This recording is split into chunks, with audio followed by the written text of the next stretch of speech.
wabarakatuh. Kam nagaa. Okay, waalaikumsalam warahmatullahi wabarakatuh. Kam nagaa.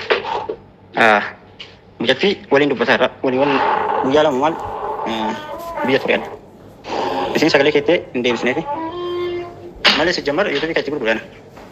Ati osoo maa kadhuwaa ta'uu taate wanti mush amallee viidiyoo arginee YouTube isii sirreessuuf yookiin isii dubbachuu osoo hin ta'in yoo rakkoon jiraate himatu uumama jiru aga miidiyaa irratti viidiyoo gadhiiftu osoo yookiin gaafattee dubbii kanaa adda baafattee wanti jettee jechaaf normaan rakkoo takkan qabu beeka.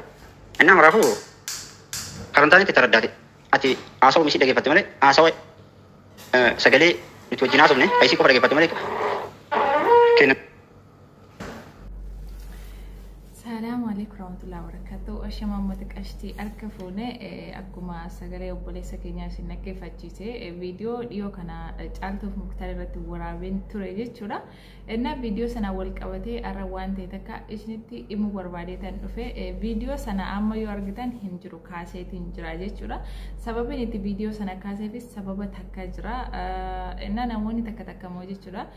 Komentii muktaariif argine irraa sodaate viidiyoo kaastee minaamin kana jetan jirtu jechuudha karaa keessa dhuftanii kaza rakkoon qabu yoo sodaadhe kaases maaliif YouTube kiyya hedduu jaalladha dhugaa dubbachuuf isaan unumaayyuu namaaf yaadanidha hedduu isaan galateeffadha jechuudha osoo nama miidhuu barate osoo nama miidhuu beeku ta'e jechuudha YouTube kiyya waan barbaadan gochuu ni danda'ani jechuudha anis gaafa viidiyoo namarratti waraabu jechuudha namni yoo nama miidhuu ni danda'a akka nama miidhuu danda'u ni beeka sini galee maaliif viidiyoo isaan irratti waraabeef ji'a sadii na dabsisuu danda'ani riippoortiin irratti gochisiisuu danda'ani maaliif viidiyoo fedhii keenyaan alaan irratti hojjetti jedhani yuutuubitti nakasasuu ni danda'ani jechuudha isaan garuu namaaf yaadu taanaani kana hundayyuu hin goone qufna garaan wal dubbisnee jechuudha na dubbisanii lakki dogoggoraa naan jedhanii natti manii na hubachiisanii jechuudha asumaanii dhuma dubbichaa isinitti himuu hondura yeroo ammaa kana namni wallaalaan jira jedheetu yaadu sababiin isaa daa'imni waggaa 7-8tu waan ishee balleessaaf waan isheef ta'anii beektii jechuudha isinii galee nu warra waggaa 20 walii kana miti jechuudha so namoonni yeroo waa gootan wanta kanaaf ta'a jettanii nama waliigaltee gootanii itti seentanii kaatanii ergisii mootu yaada jijjiirtanii kana sana maaliif yeroo wanta akkatti seentan wanni sun na baasaa naaf ta'a jettanii itti seentanii jechuudha namni dirqi waa nama godhee waytti nama seensisu hin jiru jechuudha warri waa namarraa bitan warri waa nama ajajettan fedhii keessaniin gootanii kaatanii filis nama duuba hin deebinaa isiniin jechuu barbaada unumaayyuu ani ijoollee kanarratti viidiyoo waraabuu kiyyaaf baay'ee natti hin tolle ammas waan taane hin jenne ani jechuudha maaliif kabaja hedduu isaaniif qaba kabajumaanii dubbadhe jechuudha sanummoo wanti viidiyoo irratti hojjechuu nageesse mucayyoo waan miidhamte na fakkaate akka obboleessi keenya muktaar jedhe guyyaa muraasaaf biyya deemee ture dhageessanii jirtan sagalee isaarratti guyyaa muraasaaf yeroo biyya deeme kanatti inni isheef meesejii deebisuun itti mijenne isheen immoo kana gidduutti waan isaan biqa isheerraa fagaatanii ittiin dubbachuu didanii akkasii fudhatteenaan waan miidhamte wayi na fakkaateenaan viidiyoo irratti hojjedhe jechuudha.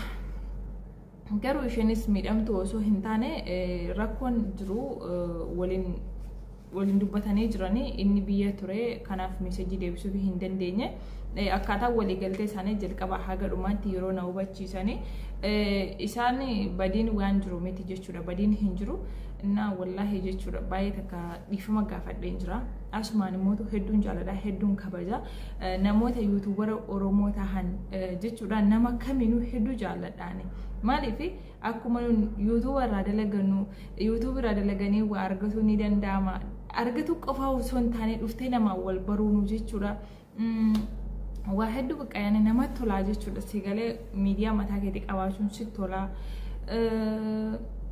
faayidaalee hedduu irraa ni argata jechuudha yaa afaan oromootiin barnooti hedduu hin jiru nuti afaan oromoo ingilifa beeknee yookiin immoo itti fayyadama yuutuubii beeknee miti jechuudha kan yuutuuba banannee irraa hojjennu namoota nu fuuldura jiran fakkeenya godhannee isaan laalleetu jechuudha karaa isaanirra deemneetu nutis kun yuutuubii irra fayyadamaa tahaa jirra jechuudha namoonni yuutuubara oromoo ta'an nama muraasa jechuudha lakkoofsaan nama muraasa jechuudha so kanaaf isaanumaanuu jaallatuu qabna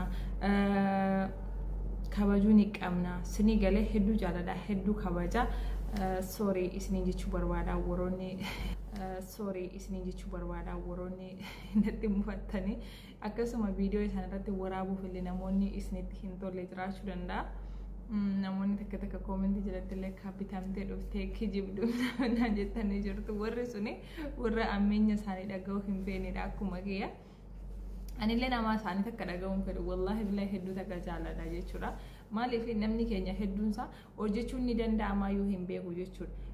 Dargaggeessa meeqatu barandaa taa'ola jechuudha. Sinii galee maaliif hin danda'ama jedhee hin hojjetama jedhee hin yaadus hin beekuuf jechuudha. Garuu isaan maashaallah namni takka gaafa waa hojjetu namaaf fakkeenya taasisee galee namni sarara laallatee waan kana ni yaalaa ni hojjeta kaan immoo itti milkaa'a jechuudha.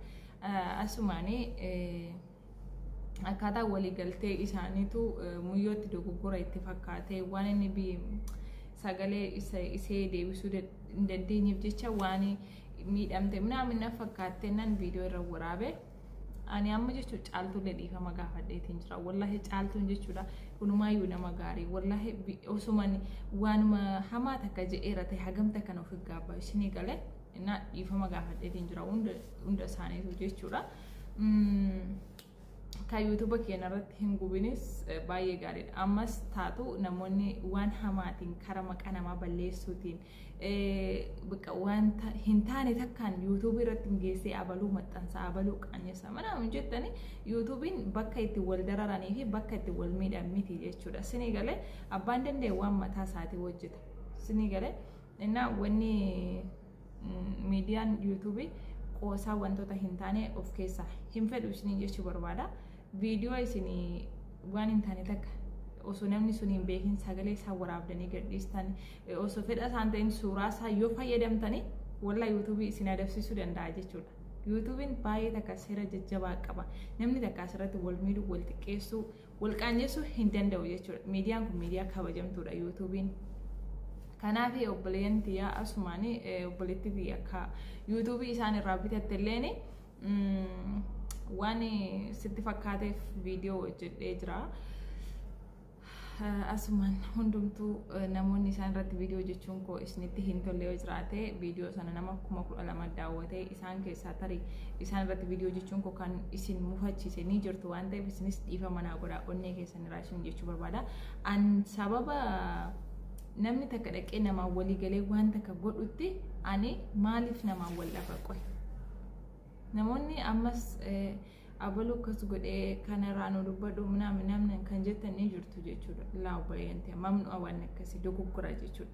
Isin waan isin baasu beektanii yogguu waan takkatti seentanii namni wallaalaan hin jiru. Ani maaliif asirra dhufee jechuudha. Faayidaan YouTube irraa argadhuuf jecha maqaa namaarraa dubbatuun kiyya gaarii miti jechuudha. Ammaan booda warri waan akkasii minaaminaan jettanii dubbistanii waan akkasii natti himuu barbaadan please. Yoo rakkoo qabaattan rakkoo waan danda'u yoo waan isin deeggaruu danda'u taate yaadaanis ta'e waan fideen isin bira jira. Garuu wanta kana namaan waliin dubbatanii kaatanii dhufee waa'ee namaarraa dubbadhu dhufee nama xiqqeessu minaaminii kana YouTube'inis natti hin dhiisu uummatis natti hin dhiisu namaanis wallabuu hin fedhu isiniin jechuu barbaada. Aslaan ani yoo nama miidhe yoo jecha takka waa namaan jedhe wallahi boqonnaan qabu jireenya kiyya keessatti sinii galee akkasii warri natti mufattan sooree isin jechuu barbaada. Ammas taatu warroonni YouTube bitachuu barbaadan bitadhaa wallahi maaliif YouTubein baay'ee takka faayidaa ni qaba jechuudha.